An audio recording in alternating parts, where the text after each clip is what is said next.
poklopilo se da predstavimo zadnjeg igrača. Nadamo se za ovaj prelazni rok.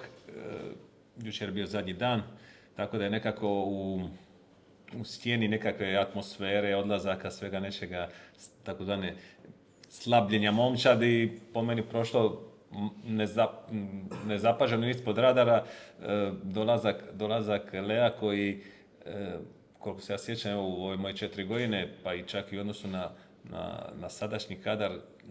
nitko kod nas nema takav nogometni CV kao što ima Leo. Dakle,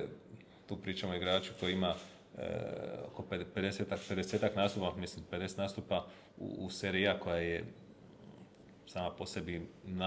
jedna od najboljih i najtežih liga. Uz to još ima i preko 120-30 nastupa u seriji B, tako da, a uz to nije star igrač. Odnosno ima godine koje su još uvijek godine koje se može karijera poprilično dobro razvijati, tako da mislim da u Leu smo dobili, po meni, jednog kapitalca koji normalno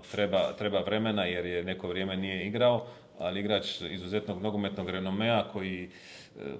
za naše pojmove nije tako ga lako dovesti i igrač koji, kao što sam rekao, drugčije u odnosu na naše aktualne veznjake, ona možda klasična šestica, razigravač, playmaker, kako Italijani vole reći, regista basso, koji voli loptu nogama, voli razigravati, ima jako dobar udarac, tako da svo potrebno iskustvo igranja na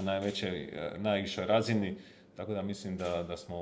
u njemu dobili stvarno nekih igrača koji, bez obzira što smo potpisali ugovor samo do kraja sezone, nadam se da ćemo to nastaviti, jer mislim da ukoliko dođe, a nadam da će doći brzo na razinu koju je nastupa koje je imao do nedavno, mislim da on može biti igrač koji ne samo u Istri, nego u HNL-u može činiti razliku. Prvo bih se htio zahvaliti direktoru za ove lijepe riječi i na povjerenju što mi je dao ovu šansu da dođem tu, da se probam dokazati, kao što je rekao, za sve ono što sam napravio i vjerujem da sam još mlad i da imamo još puno toga da napravim i jako sam sretan da sam došao tu. Sve je super, sve je pozitivno i trener i igrači, svi su me primili vrlo lijepo, vrlo pozitivno i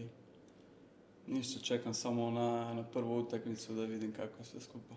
Kako je došlo do suradnje? Kako si se odlučio doći u Istru? Pa za Istru sam već imao, mislim, godinu prije smo se nešto čuli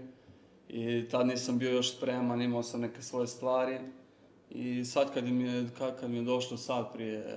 2 tjedna, mislim da smo se čuli, bio sam za to, jer mislim da Istra je dobar klub, igra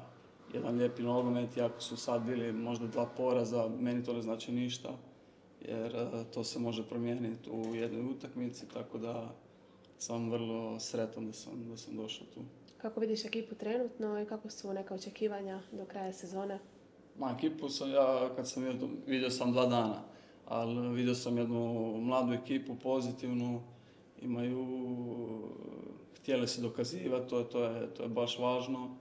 i trener je dobar i pozitivan, tako da ništa, treba samo od utakmice do utakmice ići svako na pobjedu i vidjeti gdje se dođe.